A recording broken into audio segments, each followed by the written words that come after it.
আপনারা জানেন যে আমরা মাননীয় প্রধানমন্ত্রী সব ব্যবসায়ীদের সাথে বসছিলেন।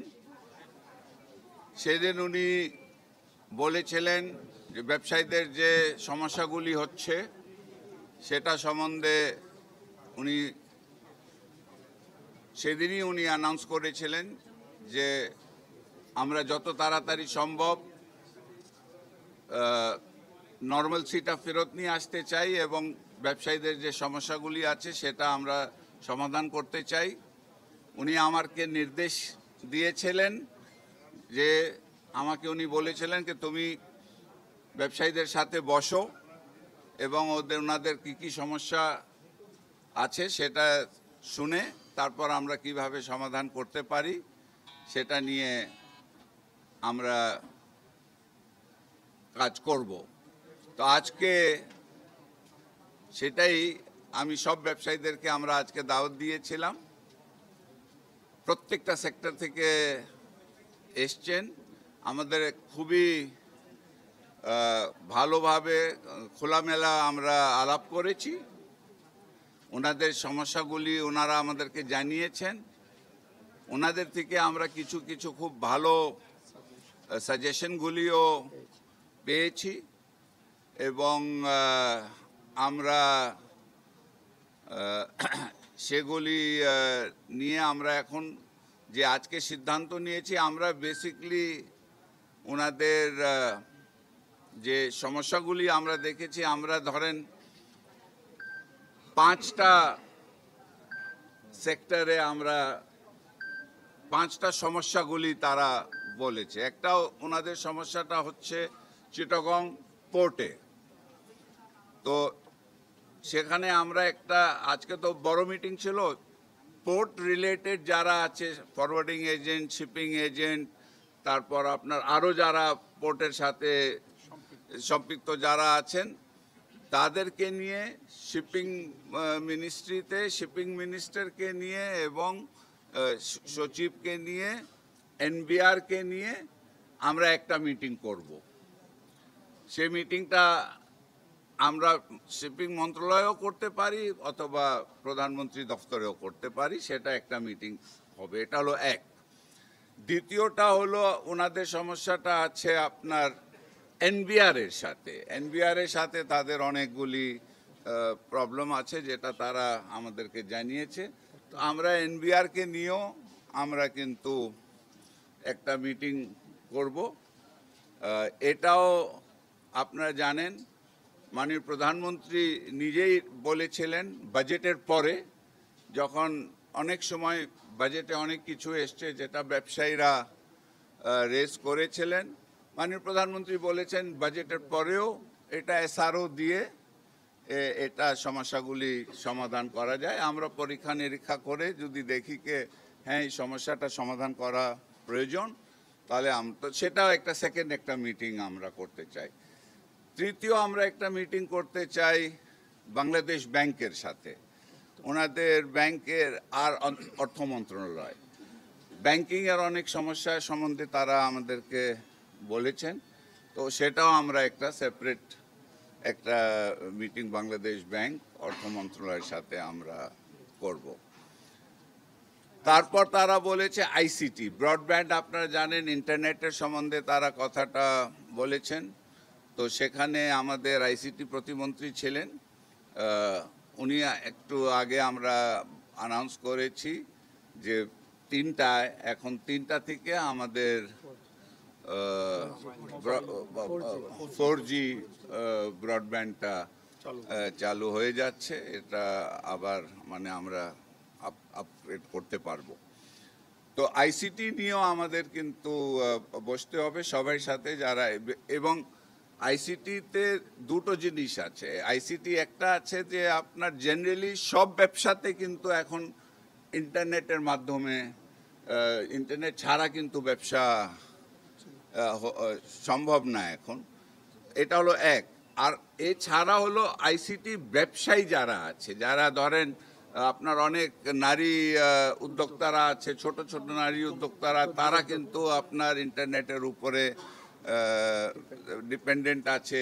ই কমার্সের অনেক আছে, যারা ই কমার্সের ব্যবসায়ীরা আছে যারা ইন্টারনেটের উপরে, তো ওদের সাথেও একটা আলাদা একটা আমরা মিটিং করে ওনাদের সমস্যাগুলি একটু আরও ডিটেলে বুঝে কিভাবে সমাধান করা যায়। আর লাস্ট হলো আপনার আমাদের হ্যাঁ ওটা তো আইসিটিতে, হ্যাঁ ওরা বিদ্যুৎ প্রতিমন্ত্রী, ওনার সাথে আমরা বসবো। ওনার যে সবাই কর্মকর্তারা আছেন ওনাদেরকে নিয়ে বিদ্যুৎ গ্যাসে যে সমস্যাগুলি বলা হয়েছে সেটাও আমরা কতটুক আমরা সেপারেটলি বসে আমরা চেষ্টা করব কতটুক আমরা করতে পারি সমস্যার সমাধান। আমি যে জিনিসটা বলতে চাচ্ছি দ্যাট আপনারা দেখেছেন, আমরা যে কথাটা বলেছেন মাননীয় প্রধানমন্ত্রী যে সিদ্ধান্তগুলি নিয়েছেন, আস্তে আস্তে আমরা কিন্তু অনেক নর্মালসিতে চলে আসছি। আজকে আমাদের কারফিউটা সকাল 7টা থেকে 5টা পর্যন্ত শিথিল করা হয়েছে এবং আগামী পর্যায়ক্রমে কিন্তু আমরা এটা একদম নর্মালসিতে আমরা ইনশাল্লাহ চলে আসব। এবং আমাদের আরও যে সমস্যাগুলি, যে বিশেষ করে মেট্রো রেল যেটা বন্ধ আছে অনেক, ঢাকা শহরে এটা নিয়ে সমস্যা হচ্ছে, এটা নিয়েও মাননীয় প্রধানমন্ত্রী বলেছেন যে যত তাড়াতাড়ি সম্ভব। গতকাল জাপানি রাষ্ট্রদূত মাননীয় প্রধানমন্ত্রীর সাথে দেখা করেছেন এবং উনি বলেছেন যে জাপান থেকে এখন টেকনিশিয়ানদেরকে আসতে হবে আর দেখতে হবে দ্যাট কিভাবে এটাকে কত দ্রুত এটাকে আমরা রিপেয়ার করে মেরামত করে এটাকে আমরা আবার সচল করতে পারি, শুরু করতে পারি। তো এই আপনারা দেখেছেন এবং আস্তে আস্তে হ্যাঁ। এখন তুমি বলো কিছু, বিপু বলো। তারা আজকে দিনের শেষের মধ্যে প্রত্যেকটা বিভিন্ন খাতের তারা আমাদেরকে যেন লিখিতভাবে তারা জানায় তাদের কি ক্ষতি হয়েছে, কি কি তাদের কোন সেক্টরে কত ক্ষতি কার কি হয়েছে, ওটা আমাদেরকে জানাইতে আমরা তখন ওটা নিয়ে করব, কথা বলবো। এখানে একটা জিনিস আমি শুধু বলতে চাই যে ক্ষতিটা ম্যাক্সিমাম হয়েছে আপনার যারা ঢাকা আশেপাশে, যারা ঢাকা এবং ঢাকার গ্রেটার ঢাকায় যারা ব্যবসায়ী করেছে, কিন্তু আপনার মোটামুটি ঢাকার বাইরে যে ব্যবসায়ীরা ছিল অন্যান্য জেলায়, ওখানে কিন্তু হয়েছে, সমস্যাটা হয়েছে কিন্তু কম হয়েছে ঢাকার তুলনায়। তো এটা যে প্রশ্নটা আপনি করেছেন ওনারা লিখিতভাবে আমাদেরকে জানাবেন, তখন আমরা দেখব কি ওটাকে কিভাবে আমরা পোর্টে তাদের যেটা মেন সমস্যাটা হচ্ছে যে তাদের কনজেশনের একটা কথা বলেছেন, কন্টেনার জোটের কথা বলেছেন, তারপর আপনার ড্যামেরেজের কথা বলেছেন, যে কস্টগুলি তাদের যে 4-5-6 দিন তারা কন্টেনার ক্লিয়ার করতে পারেন নাই, ওটার জন্য ওদেরকে পোর্ট ড্যামেরেজ দিতে হচ্ছে। তারপর শিপিং লাইন, যে আন্তর্জাতিক শিপিং লাইন যারা আছে তাদেরও অনেক টার্ন অ্যারাউন্ড টাইম বেশি লাগতেছে তাদের। ওইগুলির জন্য ওই ধরনের পোর্টের সমস্যাগুলি ওনারা বলেছেন। ব্যাংকের তারা বলেছেন, আপনার ব্যাংক ইন্টারেস্টের কথা বলেছেন, ব্যাংক ইন্টারেস্ট হাই আছে, তারা বলেছেন ঋণ তারা পাচ্ছে না এই ধরনের। তারপর তারা কিছু রিশেডিউলিংয়ের কথা বলেছেন, তারপর কিছু আপনার ইন্টারেস্ট মকুফের কথাও বলেছেন, অথবা মানে পেমেন্ট ডিলে করার কথা বলেছেন। এনবিআর এর সাথে তো সবসময় তাদের কথা হলো যে ভিএটি কমাও, ট্যারিফ কমাও, ডিউটি কমাও, কিন্তু আমাদের এনবিআর এর কথা হলো কি আমার তো রেভিনিউ বাড়াইতেই হবে। তো সেটা আছে, সেগুলি আমরা দেখব, ওটা আমাদের কেস টু কেস বেসিসে দেখতে হবে। আর আপনার এই যে বিদ্যুৎ আর গ্যাসে তো ওনাদের সব থেকে বড় সমস্যাটা একটা দাম বেশি, আর একটা হলো যে রেগুলারলি সাপ্লাই পাচ্ছে না, আনইন্টারাপ্টেড পাচ্ছে না, এটা হলো তাদের সমস্যা। ওটা সম্বন্ধে ওনারা বলেছেন। আইসিটিটা তো আমি বললাম, ওনারা আইসিটিটাতে একটা ভালো সাজেশন এসছে, আমরা সেটা নিয়ে কাজ করব, আইসিটি প্রতিমন্ত্রী আর আমাদের যে টেকনিক্যাল লোকজন, যে আমাদের একটা রিডান্ডেন্সি যেটা বলা হয়, একটা আমরা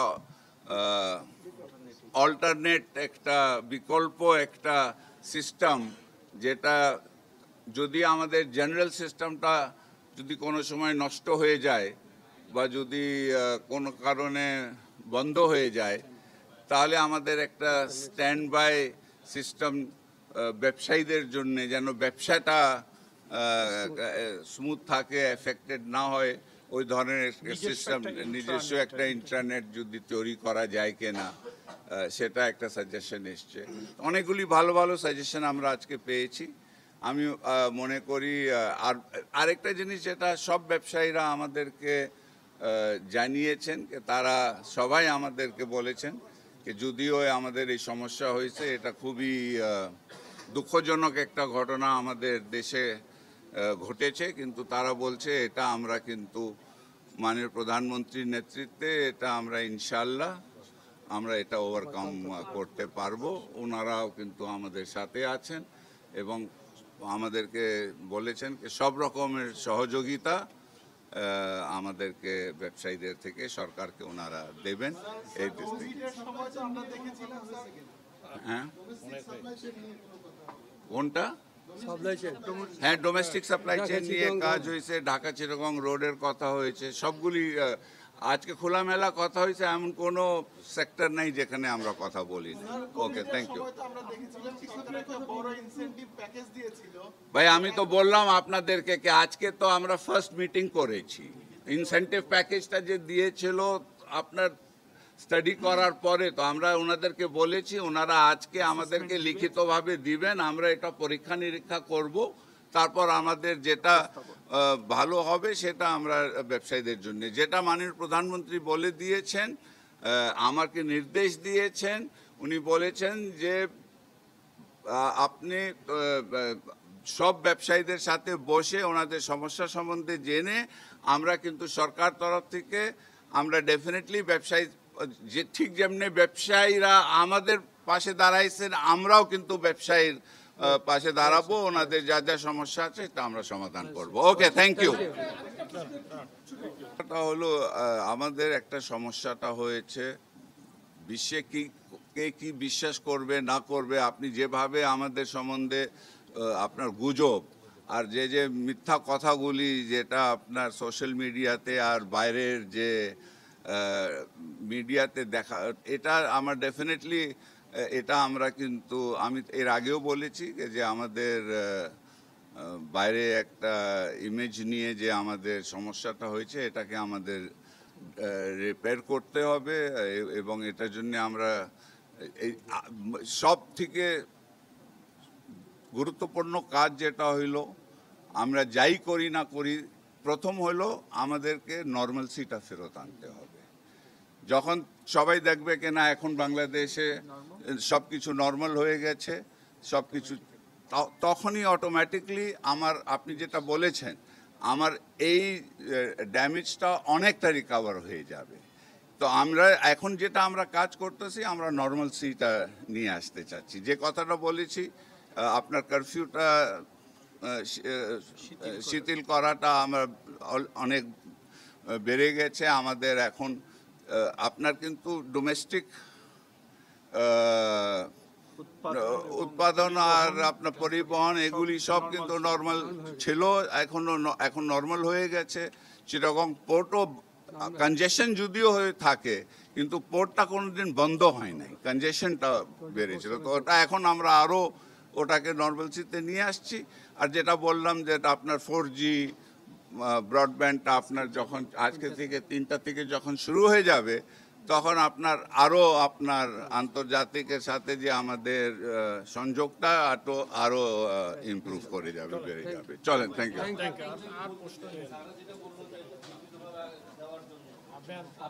আপনি এখন বলেন কোনটা এক ক্ষতি পরিমাণ